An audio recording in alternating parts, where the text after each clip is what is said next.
Saludos para todos, este es su espacio Doble Cara por Digital 15 y Telemicro Internacional, sábado 6 de mayo, año 2017, y como siempre, un saludo cariñoso, efusivo y especial para Domingo del Pilar. Igualmente, compañero de la base, muchísimas gracias, señoras y señores, por mantener la sintonía, por tener la sintonía con nosotros en este sábado 6 de mayo. Para nosotros es un grato placer que nos permitan llevarle las principales informaciones, reportajes, una entrevista interesante para el día de hoy, como todos los sábados, así que manténganse ahí. Esta fue una semana con, como siempre sucede ya en la República Dominicana, muchas lluvias, el caso de Brecht, Día del Trabajo, aumento de sueldo mutilado, pero ya nosotros tenemos nuestra manera muy especial. Una forma muy particular de darnos las noticias de la semana con Carla de Castro.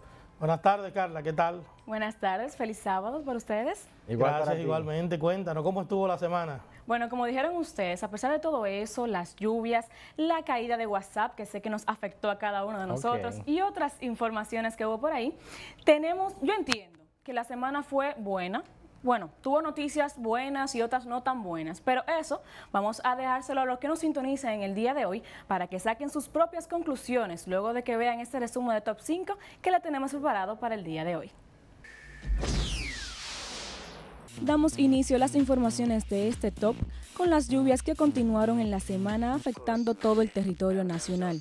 Las provincias San Cristóbal y Duarte, en especial la zona del Bajo Yuna, continúan en alerta amarilla. Es por esto que el Centro de Operaciones de Emergencias COE mantiene la prohibición para el uso de balnearios y lavados de vehículos en ríos, arroyos y cañadas en las zonas afectadas. Mientras que el informe del tiempo establece que las lluvias continuarán en las regiones norte, noreste, sureste, cordillera central y zona fronteriza durante las próximas 24 a 48 horas. Y mientras esperamos que este mes sea el decisivo, seguimos con el tema principal de todas las semanas. Esta vez los publicistas brasileños y esposos, João Santana y Mónica Moura, reiteraron ante el Tribunal Superior Electoral de Brasil que no recibieron pagos de la constructora Odebrecht para las campañas electorales del presidente Danilo Medina en la República Dominicana. Ambos declararon los países en los que la empresa brasileña destinó dinero para campañas electorales en los que no estuvo incluido el país.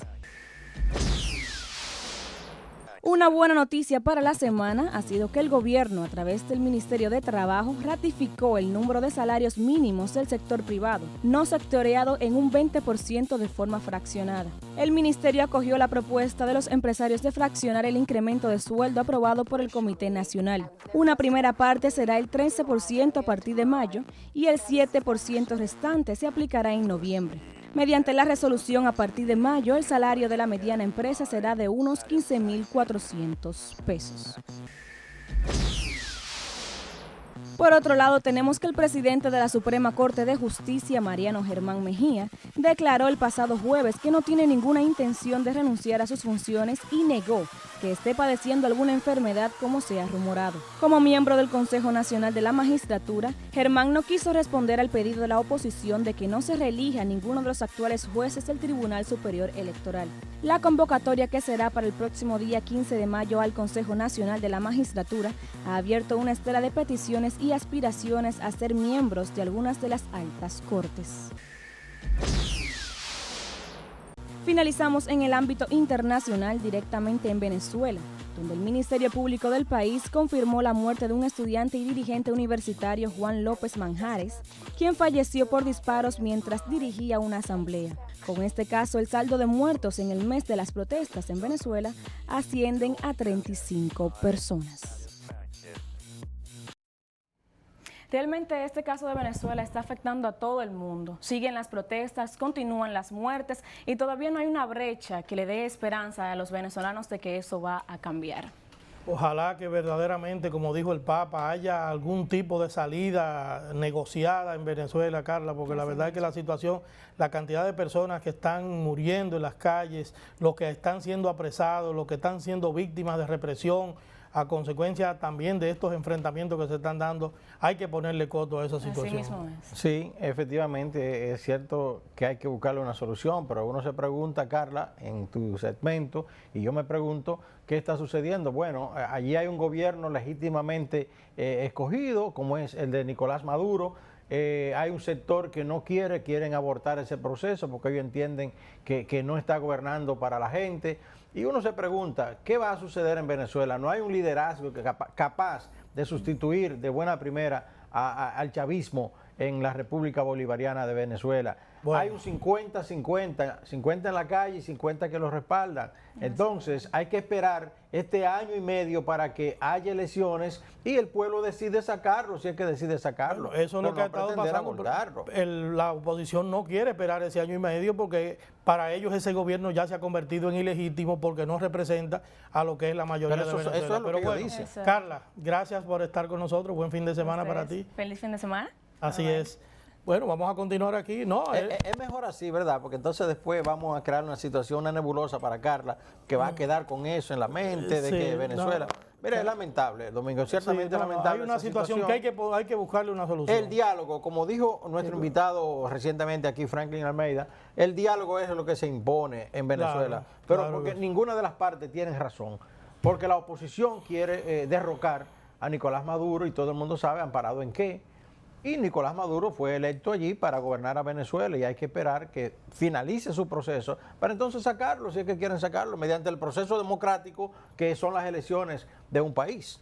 Bueno, lo que pasa es que la legitimidad se pierde cuando no se representa a la mayoría y allí lo que está ocurriendo, lamentablemente, no vamos a hablar de que haya una revolución, de que haya un golpe de Estado, pero hay que buscar solución y darle participación a todos los sectores para la búsqueda de soluciones en ese país, porque no se puede seguir con la situación que hay de desabastecimiento, pérdida de empleos y también que estén muriendo los jóvenes en las calles. Pero todo eso, Domingo, usted lo sabe bien, que esa pérdida de empleos, desabastecimiento de productos es porque el capital...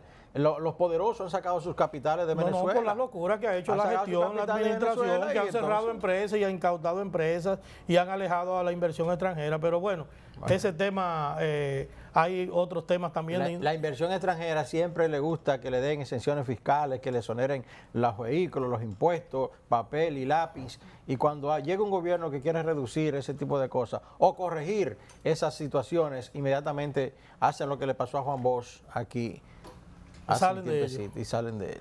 Bueno, aquí en el país, como decía Carla, las lluvias, una información alentadora fue la que dieron la gente de la Junta Agroempresarial Dominicana y el Ministerio de Agricultura posteriormente de que no va a haber escasez de alimentos, que no va a haber necesidad. Allí, Osmar Benítez, que no tiene que dar ese informe. Yo no sé por qué. Eso era para que el presidente lo recibiera. Para ser gracioso con el presidente y decir que no va a haber problema, que no, la lluvia no afectó en nada. Para que el presidente lo recibiera. Pero todo el mundo sabe, mediante Noticias Telemicro, que ha estado transmitiendo de los pueblos donde están inundados, ven la situación. Se han visto los daños. Se han visto los daños. ¿Y cómo va a decir este señor que no hubo daño? El ministro de Agricultura sí dijo, sí, hubo daño, en más de un 40%. Que no van a provocar escasez de alimentos. Básicamente de arroz, por la sobreproducción que hay en el país. Sí, pero hay gente que le gusta hacerse gracioso y con tal de recibir una cita con el presidente. Que se mantenga en la bolsa agroempresarial, que eso le está dando mucho beneficio. Así es, tenemos que ir a una pausa, compañeros. Vamos a unos mensajes comerciales y en breve regresamos aquí en Doble Cara. No se muevan.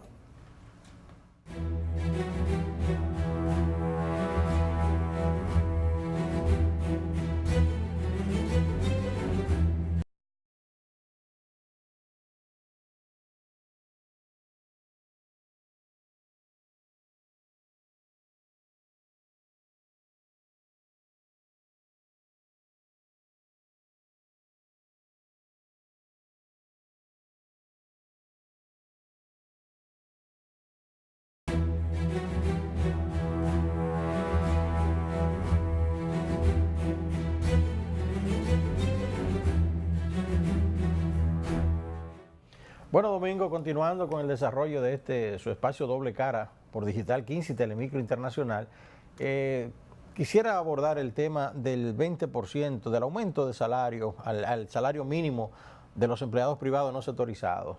El salario mínimo real y efectivamente con un 13% ni con un 20% resuelve el problema de la canasta básica familiar. Todo el mundo sabe que eso ronda los 23,000 pesos mensuales. La canasta básica mínima, porque la máxima anda por los 35,000 pesos, de acuerdo a las estadísticas del Banco Central. El salario mínimo no compensa absolutamente en nada. No obstante a esa situación, los empresarios se salieron con la suya, tratando y doblaron el regatearon brazo, y regatearon hasta al que ministro lograron. de Trabajo y al sector sindical, que no tiene otra alternativa. Sí, aceptar. lo que pasa es que ellos reconocen su debilidad. Claro. La debilidad del movimiento sindical hace que tenga que aceptar cualquier decisión que haya adoptado. Pero ahí es que quiero llegar. El empresariado. Ahí es que quiero llegar. Miren ustedes la importancia de la unidad. La unidad, lógico, los sindicatos se han desacreditado por sí, no todos, pero una gran mayoría se han desacreditado por situaciones que no vienen al caso. Pero si los trabajadores respaldan a estos señores que están allí luchando para que haya un aumento de sueldo significativo, respalden las manifestaciones en las calles, otra cosa hubiese sido. Todo el mundo sabe que la manifestación que se dan de los trabajadores son 15 o 20 personas, como decimos en buen dominicano, 2 o 3 gatos que andan ahí que no levantan temporal. Pero si los movimientos sindicales hacen lo que está haciendo el movimiento verde, la marcha verde, los empresarios tiemblan y dicen, no, tenemos que resolver, tenemos que atender el reclamo de los trabajadores. Pero por Dios, los trabajadores no pueden dejar solo a Gabriel del Río, a Pepe Abreu, que ya está viejito, a Jacobo Ramos y 2 o 3 dirigentes más luchando por algo que es para los trabajadores. Y sin embargo, cuando ellos llaman a una manifestación, nadie va. Mira, hay una postura que anunció, informó en esta semana el experto en derecho laboral, Julio Aníbal Suárez, quien fue miembro de la Suprema Corte de Justicia. Es una de las personas que fue asesores de los principales sindicatos en la República Dominicana. Trabajó junto con el doctor Rafael Alburquerque en la elaboración del Código de Trabajo. Y él dijo que fue ilegal esta decisión del ministro de Trabajo, José Ramón Fadul Monchi, porque él no debió haber dividido el 20%. Pero fue consensuada, Domingo. No, pero es que tú no puedes tomar una decisión que adoptó un organismo tripartito que está creado por ley, y él da incluso el artículo del Código de Trabajo. El Comité Nacional de Salarios. Para que estableció una decisión, y entonces el ministro, por encima del comité, adoptó la decisión de dividirlo. Él dice que los únicos caminos que tenía el ministro era aprobar la resolución tal y cual fue concebida en el Comité Nacional de Salarios, o devolvérsela al Comité de Salarios para que entonces hiciera esas modificaciones que luego fueron anunciadas. Pero el Comité Nacional de Salarios, ¿quiénes lo conforman? Los patronos, el Estado y los sindicatos. Exacto. Entonces no había necesidad de mandar eso de nuevo cuando ellos consensuaron y aprobaron que sí, un 13%. No importa, pero es 7%. ilegal. Es ilegal en la forma en que se hizo. Se violó un procedimiento. Ojalá que no haya nadie que vaya y recurra a los tribunales y entonces obligue a que esta decisión se esté suspendida. No va a ir nadie, porque los empresarios ya querían salir de esa situación. Es simplemente lo que ellos querían debieron demostrar. fue haber aprobado el 20%. Debieron haberlo aprobado, y no estar el 20%. de mezquinos regateando. Pero acuérdense que ellos plantearon un 9 y después un 10. O sea, así es. Pues mira, sobre el tema del aumento de los salarios, habló en esta semana el ministro de Hacienda, el señor licenciado Donald Guerrero, que estuvo por acá por el grupo Telemicro, y habló de cómo el gobierno del presidente Danilo Medina ha ido incrementando los sueldos de diferentes sectores. Habló de los médicos, habló de los maestros, habló de los militares, de los policías, que ya se aprobó, aunque todavía hay gente que está reclamando que le aumente lo que le corresponde, y el aumento que viene para los militares ahora en el mes de junio.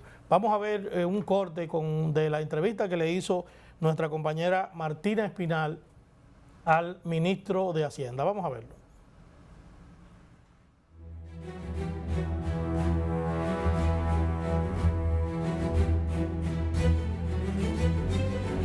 De aumento salarial en el sector público, a los maestros se les ha subido el salario, a los médicos se les ha subido el salario, a los policías se les ha subido el salario, y ahora en junio entran los militares. Es decir, que realmente el grueso de la nómina pública ya ha tenido aumentos salariales significativos.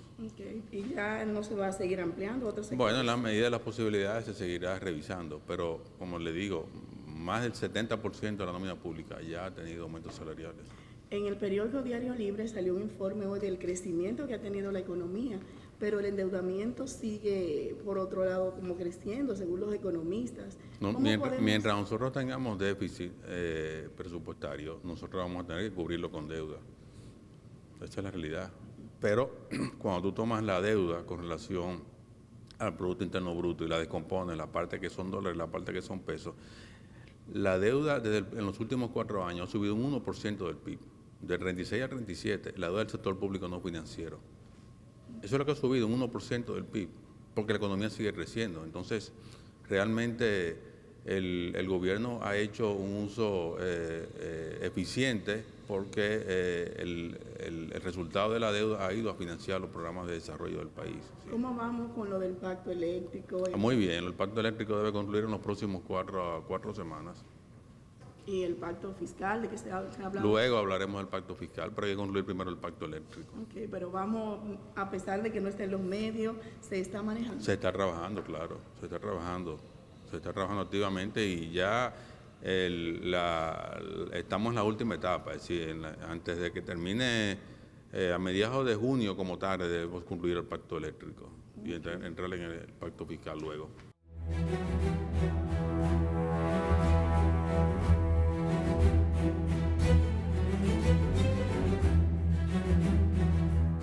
Muchísimas gracias a nuestra compañera Martina Espinal por ese reportaje, esa entrevista realizada al ministro de Hacienda, Donald Guerrero. Así es, pues mira, Ambiori, como decía Carla en el top 5, los daños que hubo en diferentes sectores, daños en carreteras, daños en puentes, daños en caminos vecinales, pero hay una unidad. Nadie, Domingo, perdóneme que le interrumpa, pero nadie se preocupa en preguntar, ya que se habla de Odebrecht, y muchas de estas obras la hizo Odebrecht, muchas de esos puentes. Las que están dañadas no, bueno, esos son pequeñas puentes, obras. Yo cubrí gran parte de todas esas inauguraciones que hizo el expresidente Leonel Fernández, y en la mayoría de los casos es obra construida por Odebrecht y el Grupo Estrella. Pero esas no son las que han resultado dañadas. Hoy esos no, puentes, son pequeños puentes y pequeños caminos. Las grandes obras no se han caído, afortunadamente. Pero mira, lo que te decía es una unidad que tiene el Ministerio de Obras Públicas, la unidad de asistencia vial, que hace una gran labor en las carreteras, en las principales vías del país, dándote asistencia desde ayudarte a cambiar un neumático, ayudarte con labores mecánicas si tu vehículo sufre algún tipo de desperfecto, dándote seguridad. Me contaba el amigo Jacobo Mateo Moquete, que tenemos un cortecito y lo vamos a compartir con ustedes, que en una ocasión unos jóvenes que salieron de un concierto en Altos de Chabón le dijeron a una unidad que tenían sueño y querían recostarse unos 20 minutos y ellos se quedaron a ayudarle a cuidarle el sueño a los jovencitos para que no se fueran a exponer en la carretera y tener algún tipo de accidente. ¿Y cuántos reportes hay de que esas unidades hayan maltratado a la gente, como ocurre con otra institución que no da el servicio y vive maltratando a los ciudadanos, básicamente a choferes y conductores? Parece que hay una línea bajada en ese sentido. Vamos a ver lo que dijo Jacobo Mateo Moquete a Pablo Luis Santana en este pequeño corte sobre la labor de la unidad de asistencia vial del Ministerio de Obras Públicas.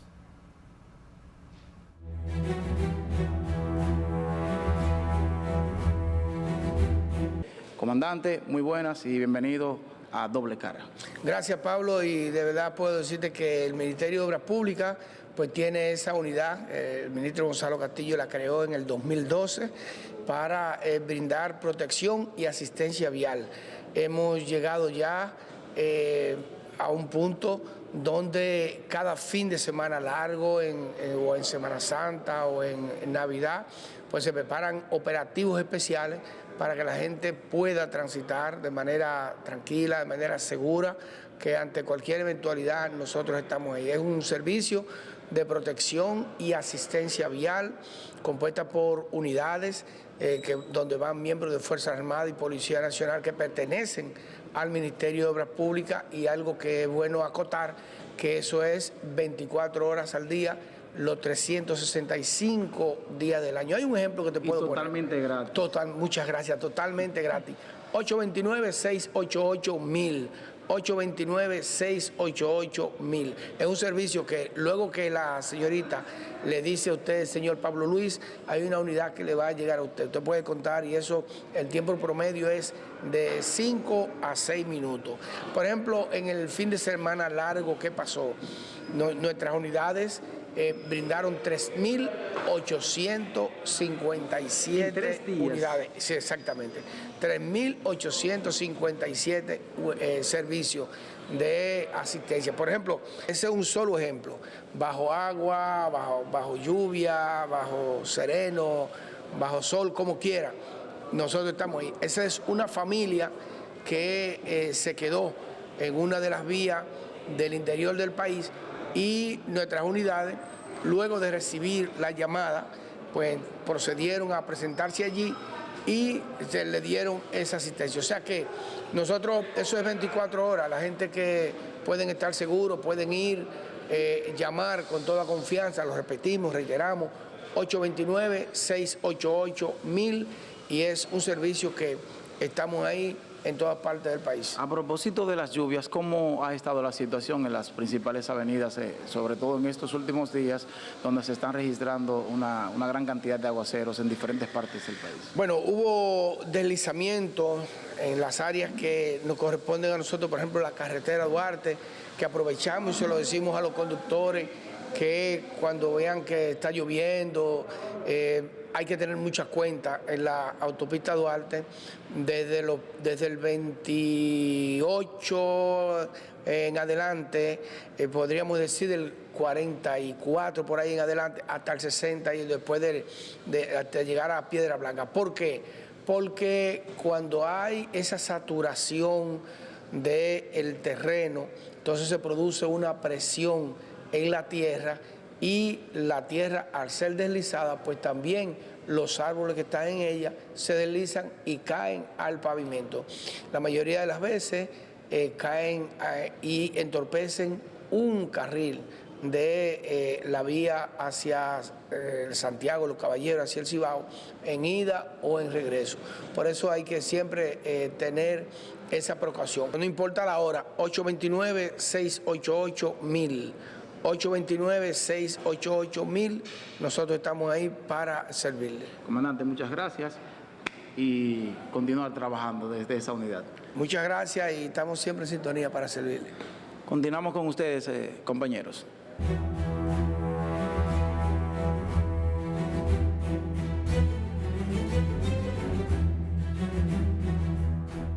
Bien, muchísimas gracias al coronel Jacobo Mateo Moquete por esa importante entrevista, sus declaraciones a este programa. Domingo, yo no conozco al ministro de Obras Públicas, digo en el sentido de poder interactuar con él. A Gonzalo Castillo lo conozco como un funcionario más del gobierno del presidente Danilo Medina, pero yo debo decir algo, señores, con 5 funcionarios como el ministro de Obras Públicas, otra cosa hubiese sido en la República Dominicana. Ese señor le alcanza el tiempo para organizar tránsito, porque hay que decirlo claro, esa unidad vial organiza el tránsito en la capital, le da la mano a MES, le da la mano al ayuntamiento, organizando y reparando vías. Óigame, es increíble. Asimismo, construyendo obras, carreteras, puentes. Es que este señor le alcanza el tiempo. La mayoría de las obras se le han dado hoy, entonces ellos han tenido ya pasaron a obras públicas. Han tenido una que, gran cantidad que diversificarse. De obras. Y nadie, hasta el sol de hoy, nadie ha podido criticar las acciones de Gonzalo Castillo en beneficio de ¿quién? De la República Dominicana y sus habitantes. Bien, compañeros, tenemos que ir a la pausa. Ya está con nosotros el invitado del día. Se trata de un gran amigo, el licenciado Manuel Crespo, quien fue secretario de la Juventud en el primer gobierno del doctor Leonel Fernández. Me preocupa. Es miembro del Comité Central del Partido de la Liberación Dominicana y aspirante a la nominación. Me preocupa. ¿Qué te preocupa? Que Manuel Crespo esté aspirando a la presidencia de la República. Es un joven valioso. Pero vamos a ver qué es lo que él dice, a quiénes él tiene detrás para lanzar un proyecto de esa naturaleza. Bueno. Vamos a unos mensajes comerciales y en breve estaremos con él. No se mueva.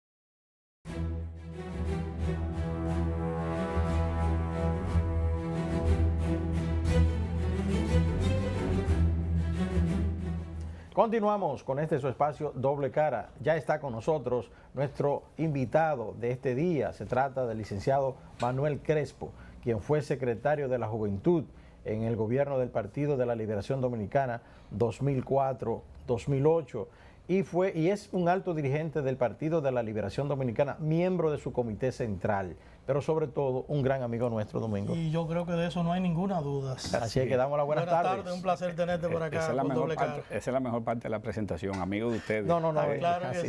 Gracias, buenas tardes a ustedes y a todos los amigos que toda la semana siguen este importante programa. Manuel, habíamos visto que te habías mantenido un tanto alejado de los medios de comunicación, a pesar de que manteníamos contacto a nivel telefónico a través de algunos amigos comunes, pero... Le dejó el espacio a Tobías Crespo. Sí, Tobías, y le ha sacado muy buen provecho.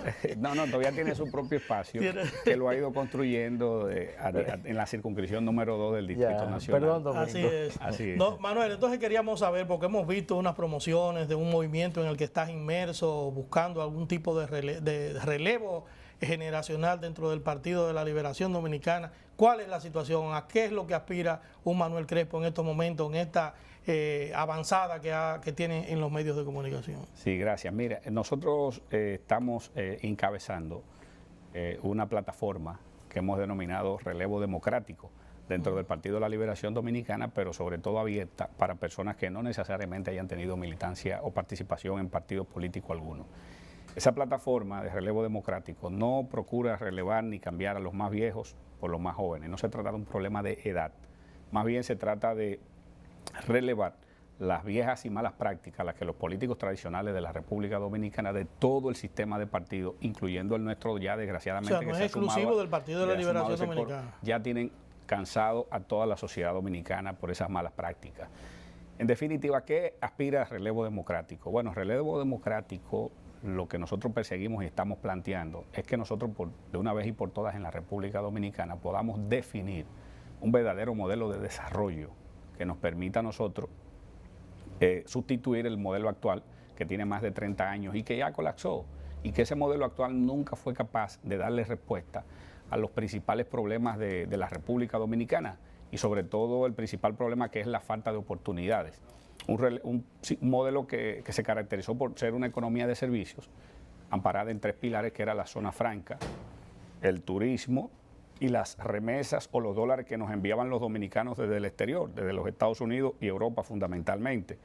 De ese modelo que ya colapsó, el único gran sobreviviente fue el turismo, o el gran sobreviviente de ese modelo fue el turismo, que se estableció, primero se inició en Puerto Plata y luego se estableció y se fortaleció en toda la región este del país, San Pedro, Romana, Punta Cana, Bávaro. ¿Y qué es lo que pasa? Que ese modelo, para que tengamos una idea, nuestro sistema educativo, nuestra escuela, nunca ha estado al servicio de ese modelo, nunca estuvo ni ha estado al servicio de ese modelo. ¿Se refiere a la escuela del PLD? La escuela, en sentido general, la educación, en sentido general. Entonces resulta que cuando los estudiantes se gradúan, por ejemplo, de bachilleres, en la región este, que van en busca desesperada de un trabajo, cuando lo están entrevistando en un hotel, en el Departamento de Recursos Humanos, la pregunta obligada, ¿cuál es? Que si manejan algún tipo de idioma, el inglés o el francés, además del español. Y sencillamente yo te pregunto, ¿qué liceo público gradúa a los muchachos, a los jóvenes nuestros, como bachilleres, y que de ahí salen manejando los idiomas, el inglés, por lo menos? Ninguno. Por lo menos el español. O sí, exacto, el español achepa, mal hablado y con faltas ortográficas. Te lo digo yo, que tengo 21 años ininterrumpido como profesor de Derecho en la Universidad Autónoma de Santo Domingo y tengo que hacer la labor de profesor de letras o de redacción corrigiendo hasta las faltas ortográficas. Entonces, esa es la gran verdad. Y cuando le siguen preguntando que si son técnicos en housekeeping o en bar y restaurante o en bartender o en cocina o en pastelería o en informática, o en contabilidad, o en cualquier área técnica como plomería, electricidad, sencillamente no tiene ninguna preparación ni formación técnico-profesional. Lo que pone en evidencia al desnudo la deficiencia de un sistema educativo y de una escuela que nunca ha estado al servicio del modelo de desarrollo. Y si tú te vas a la región del Cibao, por ejemplo, que se vive de la agropecuaria y de la minería, porque ahí están instaladas las 2 mineras más grandes del país, como la Falcon Bridge y la antigua Rosario, que ahora se llama Barrigol. Cuando esas empresas requieren de un técnico en minería o de un ingeniero en minería, ¿tú sabes qué tiene que hacer? Salirlo a buscar a Estados Unidos, a Canadá, a Europa o a Sudamérica. porque ni siquiera la Universidad Autónoma de Santo Domingo, la Universidad Estatal, y ni hablar de los liceos públicos de esa zona del Cibao, gradúan a los muchachos como técnicos en minería. Pero cuando nos vamos a la agropecuaria, donde en esa misma zona del Cibao se produce en la región del Bajo Yuna más del 70% de todo el arroz que consumimos los dominicanos, tampoco los liceos de ahí, de esa región, gradúan a los muchachos como técnico agrícola en las diferentes menciones. Pero si nos vamos al tema del cacao, por ejemplo, donde nosotros estamos hoy produciendo, si no el mejor, uno de los mejores cacao del mundo, entre el Cibao y la zona de Yamasá. ¿Y qué resulta? El proceso de transformación del cacao en varios de los subproductos que se derivan del cacao se está dando en Estados Unidos o en Europa, pero con una materia prima que se siembra y se cosecha en la República Dominicana. Y no hay un plan, no hay un modelo de desarrollo que nos permita adecuar el sistema a la escuela dominicana de esa zona, por ejemplo, para que los jóvenes salgan preparados como técnicos en una mención. Pero lo que estamos hablando es que nosotros tenemos que definir, y en eso estamos, un nuevo modelo de desarrollo que nos permita y que esté orientado fundamentalmente a generar riquezas y a generar empleos de calidad y a su vez lograr hacer una verdadera reforma o transformación al sistema educativo para poner la escuela al servicio de ese nuevo modelo de desarrollo. Y eso no se ha logrado, perdóname Domingo, en los gobiernos del PLD, en casi 17 años de gobierno. Pero tampoco en los del PRD ni en los del Partido Reformista. Es un problema, por eso estamos planteando que la actual cúpula de todo el sistema de partidos hay que relevarla. Hay una necesidad de relevarla porque han sido incapaces de darle respuesta a problemas tan esenciales, tan fundamentales, como el hecho de definir un modelo de desarrollo que nos permita a nosotros generar riqueza y generar empleo de calidad. Ese modelo que hemos tenido y que hemos replicado, lo único que ha sido capaz es de generar mucha pobreza. Y si el Estado dominicano no está en capacidad de generar riqueza, ¿cómo podemos nosotros distribuir riqueza? Si lo que estamos es produciendo es pobreza. Manuel, pero le luce a un hombre que fue ministro, que fue, bueno, secretario de Estado, que fue de los secretarios de Estado más jóvenes en llegar a esa posición, reclamar en estos momentos un espacio de relevo generacional. Le luce a una persona como tú, pero me gustaría que me respondiera eso después de unos mensajes comerciales. Vamos a una pausa en esta conversación con el licenciado Manuel Crespo en Doble Cara. No se muevan, volvemos ahora.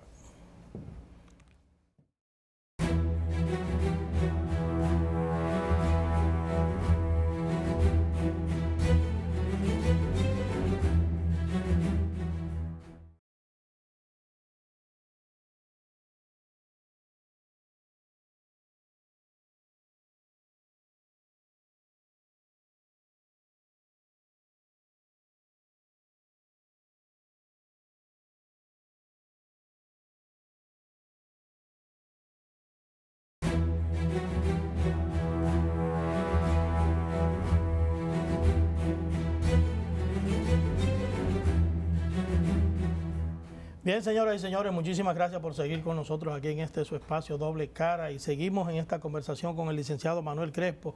Y le preguntaba a Manuel, ¿se quejan ustedes, los jóvenes, del espacio que han logrado dentro del Partido de la Liberación Dominicana para llevarlos a formar un movimiento que procure ese relevo generacional? No más que una queja, es una necesidad. No dentro del PLD, dentro de todo el sistema de partidos. Yo no me quedo dentro del Partido de la Liberación Dominicana en el análisis. Es que el problema está afectando y ha afectado a todo el sistema de partidos. La falta de oportunidades, la falta de reconocer el trabajo de los que trabajan en los partidos políticos, es una mala práctica que hay que relevar en todo el sistema de partidos, donde los dirigentes se fajan a hacer los compromisos en los barrios, en los municipios, y luego vienen y le imponen un candidato que nadie sabe de dónde lo sacaron, o le ponen un funcionario que nadie sabe de dónde salió. Entonces, yo pienso que en definitiva, y sobre todo personas que ni siquiera tienen el compromiso social ni el compromiso político, y por eso hoy estamos padeciendo todos los escándalos, todas las cosas que hoy vemos encima de la mesa de la clase política. ¿Y qué busca ese movimiento? ¿Algún relevo a nivel congresual, municipal, presidencial? ¿Aspira un Manuel Crespo a la presidencia de la República? Mira, el proyecto está encaminado a las presidenciales del 2020. De cara al proceso presidencial del 2020. Para una tercera vía, teniendo liderazgo fuerte como el de Leonel Fernández, el de Danilo Medina dentro del PLD? Mira, es que los liderazgos son fuertes en la medida que conectan con la realidad y el sentir generalizado de la población, y sobre todo los propios partidos. Hoy la población y el propio partido y todo el sistema de partidos demanda un verdadero relevo, demanda unas caras nuevas, figuras nuevas que que estén comprometidas con eso que te planteaba hace unos minutos, de la definición de un verdadero modelo de desarrollo que nos permita dar el salto cuantitativo y cualitativo que nosotros los dominicanos nos merecemos. Yo creo lo siguiente, mira, nosotros hemos hecho algunas encuestas, algunos estudios y sondeos a nivel nacional, y en el caso de los que están identificados como militantes o simpatizantes del PLD, más del 85%, el 87.8%, plantea la necesidad de un relevo, de que el PLD en el año 2020 presente una propuesta nueva, un candidato nuevo, comprometido social y políticamente. Lo propio pasó con los que simpatizaban con el PRM, con el PRD y con el Partido Reformista y con los grupos alternativos. Es decir, y los que no tienen partido, los que no tienen militancia política definida, el porcentaje era mucho mayor del planteamiento de la necesidad de un relevo en la República Dominicana. Entonces, nadie es dueño del liderazgo, nadie es fuerte porque decide ser fuerte. No, es que en un momento determinado tú conectas con el sentir generalizado y tú te haces fuerte y la sociedad te hace fuerte y te delega ese mandato de manera transitoria. Lo propio pasó con Balaguer en su momento, con Don Juan en una ocasión, con el doctor Peña Gómez, con Jacobo Masluta, con el propio Leonel Fernández, con Danilo Medina, con Hipólito Mejía, y la propia sociedad, cada proceso, en cada momento, en cada espacio, va definiendo, va buscando cuáles son las figuras que reúnen el perfil que demanda ella misma para que lo dirija y lo conduzca en un momento determinado. Pero yo creo que Leonel tuvo su gran oportunidad, tuvo 3 veces la oportunidad de ser presidente de la República por el trabajo de todos nosotros y de una sociedad que lo apoyó. Pero si se obvia a Leonel y a Danilo, igual que Danilo los Medina, demás liderazgos, ¿tú crees que no les resultaría muy cuesta arriba a una candidatura emergente como la tuya pasarle por encima a un Francisco Javier, a un Reinaldo Pared Pérez, a un Radamés, Segura, gente que ya tienen una trayectoria labrada en ese sentido, en busca de aspiración? Bueno, yo realmente, si se quiere, no sé a qué tú te refieres con una trayectoria, porque el tema no es hereditario. No es de tiempo. Y si es de tiempo, yo tengo 32 años militando de manera ininterrumpida en el PLD. Si a tiempo vamos, yo tengo tantos años como lo tienen ellos. Y subiendo escalón por escalón y cumpliendo y aportándole de manera concreta, tangible, al Partido de la Liberación Dominicana y a todo el tema y a la sociedad en sentido general. O sea, y participando en el cuerpo social. Es decir, yo vengo de las luchas gremiales, las luchas sindicales, fui presidente de la Federación de Estudiantes, le dimos 5 presidentes al Partido de la Liberación Dominicana cuando el PLD no sabía ganar elecciones. Nosotros fuimos el gran laboratorio, desde el movimiento juvenil, estudiantil, dentro del PLD, cuando el PLD no sabía ganar elecciones. Nosotros fuimos ese gran laboratorio para enseñar al PLD a ganar elecciones. Fuimos los pioneros y los primeros que empezamos a ganar elecciones en el sistema gremial, en el movimiento gremial. Pero bueno, luego me tocó también junto con un grupo de compañeros construir todo lo que fue la participación y la institucionalidad de la juventud dentro del partido y en la sociedad. Yo creo que esos liderazgos tienen todo el derecho de participar y tienen todas las condiciones, esos compañeros que tú mencionas. Pero también hay una realidad. Ellos han sido parte de todo este tema que estamos hablando. Han sido parte precisamente de esa clase política que no nos ha permitido avanzar como nosotros nos merecemos avanzar. Manuel, pero acaba de decir hace ratito que ese relevo generacional busca erradicar la práctica de trabajar por un partido político, un determinado candidato, y luego resulta que le imponen una figura, un funcionario, un senador, un diputado que nadie lo conoce. ¿No corre el riesgo una candidatura de Manuel Crespo no poder competir, no poder participar, porque ese liderazgo tradicional impide un proceso democrático como una convención, unas primarias para escoger un candidato e imponer una figura ya de nombre, no de trayectoria, sino de nombre en un proceso electoral? Es que el PLD y el candidato... Ha sucedido así. El PLD y el candidato que surja y que encabece y represente a nuestro partido de cara a las elecciones del 2020 tiene que ser el producto de una elección interna. Tiene que ser el propio partido quien decida y defina. ¿Y competiría usted con Leonel Fernández, con Francisco Javier, con Reinaldo? Con los candidatos que se presenten y surgirán otros nuevos que todavía no han salido a la palestra. A nosotros no nos cabe la menor duda de que saldrán muchos candidatos y que vamos a competir. Ahora, hay que hacer un proceso democrático. Hay que permitirle que las bases del partido, que todo el partido en su conjunto se exprese y que el resultado de esas elecciones y el candidato que surja sea la expresión de la voluntad popular democrática del Partido de la Pero Liberación usted ve Dominicana. condiciones en el PLD en estos momentos para lograr un proceso democrático, porque hay dirigentes que han cuestionado incluso sobre la democracia dentro del Partido de la Liberación Dominicana. Hay otros que se han ido un poquito más lejos y han dicho que el PLD se ha cualquierizado. ¿Cuál es la situación que tú ves en el PLD en estos momentos para que se permita ese relevo generacional? Mira, tendrá que aprobarse la ley de partido. La ley de partido creo que no le podrá dar más larga, porque ningún partido con el esquema actual está en condiciones de elegir ningún candidato. Si no es la Junta Central Electoral o una instancia pública, en este caso la Junta Central Electoral, que regentea, que administre los procesos de los partidos, no habrá posibilidades de administrar, porque ya los partidos políticos a lo interno, por esas malas prácticas, carecen de árbitros creíbles, y esa es la verdad. Entonces, ¿qué es lo que está planteándose en la ley de partido? Por eso su urgente necesidad de aprobación es precisamente que una instancia como la Junta Central Electoral administre los procesos de los partidos políticos, se hagan primarias simultáneas, donde no pueda haber trasiego entre unos y otros, que pueda, ¿por qué no?, aprobarse la votación con el propio padrón de la Junta Central Electoral, y no un padrón cerrado que en definitiva nadie sabe quién lo organizó, cómo se maneja, a quién sacaron, a quién pusieron, quién tiene derecho o no. O sea, no debe ser una persona que decida quién tiene derecho de participar en un partido o en otro. No, la población de manera abierta. Porque en definitiva eso va a fortalecer a todo el sistema de partidos. Cuando todo el pueblo decida quiénes deben ser sus representantes en el seno de cada partido político. De manera abierta, y ahí tenemos un padrón, ahí tenemos una instancia como la Junta Central Electoral que ha manejado procesos de manera transparente en los últimos años. Y yo creo que en definitiva hacia allá es que debe ir todo el sistema de partidos. Manuel, ese relevo generacional que plantea para las elecciones del 20, ¿podría ser lo que está buscando el Movimiento Verde?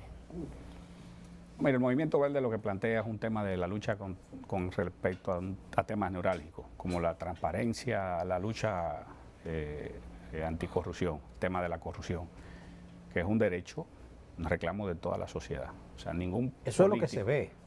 Pienso que por ahí es que van, igual como pasó con el movimiento del 4%, porque en definitiva eso es parte y es una expresión de la deficiencia del sistema de partidos.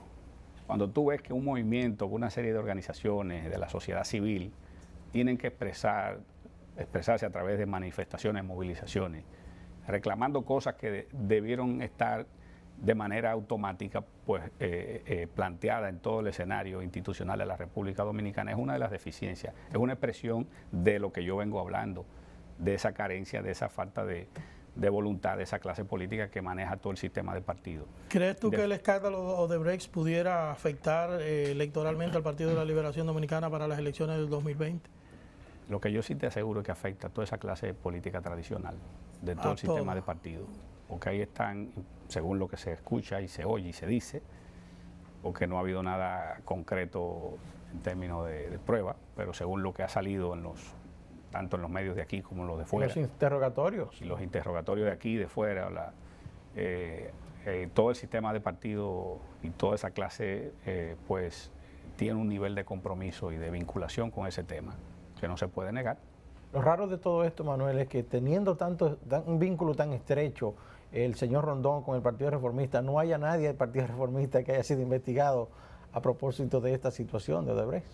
Sí, creo que se investigaron algunos congresistas en la Procuraduría vinculados al Reformista, al PRD, al PRM, al propio PLD, o sea que... Sí, al PRD. En definitiva, yo creo que son de las cosas que no deben pasar en la República Dominicana. Manuel, siempre... O sea, yo creo que el hecho de una empresa admitir que para ganar concursos tuvo que sobornar políticos o instancias institucionales y que definitivamente hoy en República Dominicana no haya nadie procesado, no desdice mucho, Manuel, de lo que debe ser el papel correcto de la propia clase política. Y sigue ejecutando una obra. Y sigue funcionando y nadie ha suspendido esas actividades y se le sigue pagando, se le sigue desembolsando fondos a través del Banco de Reserva. Una pregunta final, Manuel. O sea que, en definitiva son de las cosas que tenemos que relevar. Se ha dicho siempre que la actividad política, cualquier movimiento político requiere de muchos recursos económicos. ¿Con quién cuenta Manuel Crespo para darle soporte a ese movimiento que busca lograr un espacio dentro de la sociedad y más que dentro de la sociedad, yo diría que dentro de su propio partido político. Que no es que quede claro, Manuel, sin que yo sea tu abogado, que no cuenta con ningún respaldo de ninguna empresa. No tiene respaldo de Odebrecht. De Odebrecht, sí. ¿Con quién o con quiénes cuenta para hacer esa labor? Nosotros contamos con todo un partido, como el Partido de la Liberación Dominicana, y la sociedad en sentido general. A mí ese tema de los recursos no me preocupa.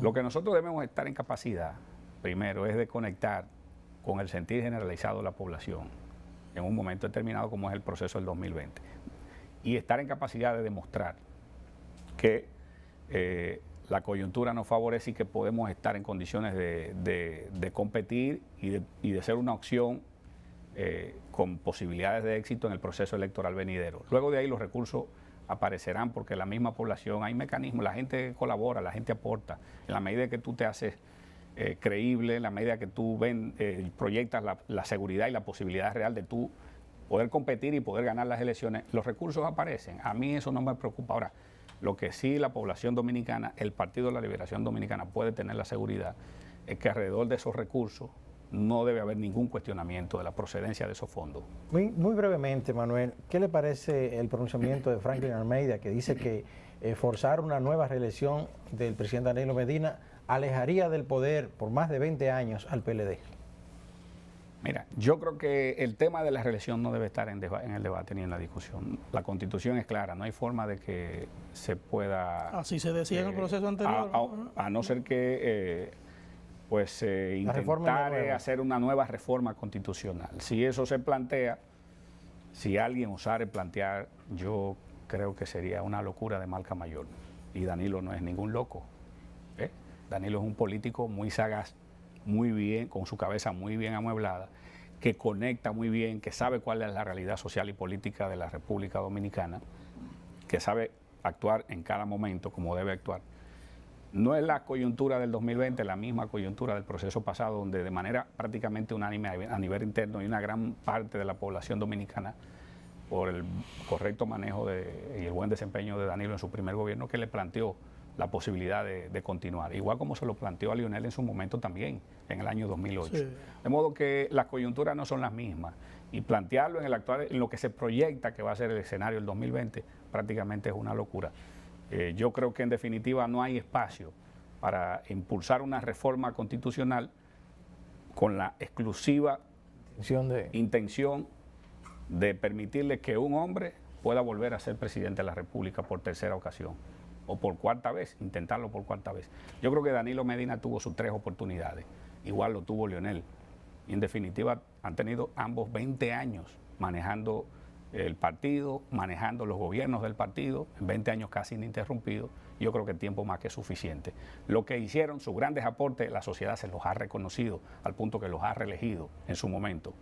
Y en definitiva todos los valoramos positivamente, esos grandes aportes. Ahora, ya pienso que si lo que no hicieron y no pudieron hacer en 20 años, no creo que haya que darle chance de 4 años más para tratar de hacer lo que en 20 años no pudieron hacer. Que se lo dejen al relevo generacional. Pero democrático. Democrático. Gracias, Manuel. Agradecemos al licenciado Manuel Crespo su participación en su espacio Doble Cara, y a ustedes también las gracias por la sintonía. El próximo sábado nos veremos en otra entrega. Pasen feliz resto del fin de semana.